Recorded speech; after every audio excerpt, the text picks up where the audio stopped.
Hello, everyone. My name is Eugene Rose, and this is in opposition of House Bill H310.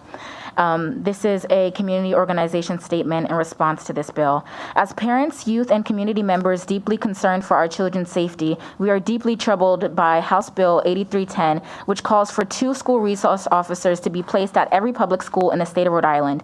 This bill denies the years of research showing that SROs not only fail to keep our students safe, but actively harm and endanger them. This bill is especially problematic in the wake of the tragic shooting at Uvalde, which is the only most recent example of how police and schools failed to prevent school shootings. Uvalde had its own school district police department. The district spent $435,270 this year on security and monitoring services alone. Over 140 police officers arrived at the scene and stood idly for over an hour, despite the sound of gunshots being fired. This, while upsetting, is also unsurprising, given recent studies showing that more people die in school shootings where an unarmed officer is present than there isn't. Criminal justice professor Gillian Peterson points out that the presence of an officer was actually the number one predictor of the increase in casualties after the presence of an assault rifle. School shootings aside, school resource officers put our youth at significant risk on a day-to-day basis.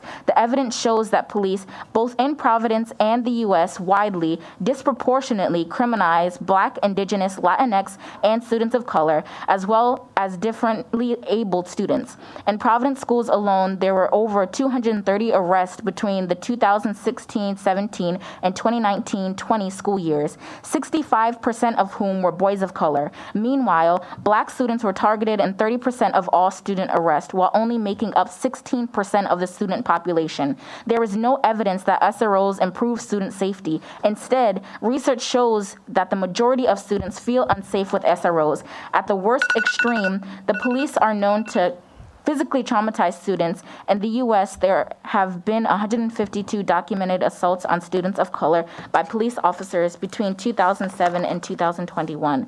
Of course, we want to acknowledge that the proponents of this bill are acting from a very real and valid fear. Given the recent mass shooting in Uvalde, we too are heartbroken and terrified for our children. Despite our differences, we share a common goal, keeping our children safe. We recognize and affirm your labor, which is rooted in the same love and yearning for justice as ours. We have faith in our shared vision of schools as sites of safety, belonging, and learning, rather than places that our students are scared to enter and parents are afraid to send them into in the mornings. It is precisely the commonality that gives us hope, for it is clear that the argument is not so much about what is right, but rather how to achieve it. And if we've agreed on the former, then we can surely turn to evidence, research, and history for the later.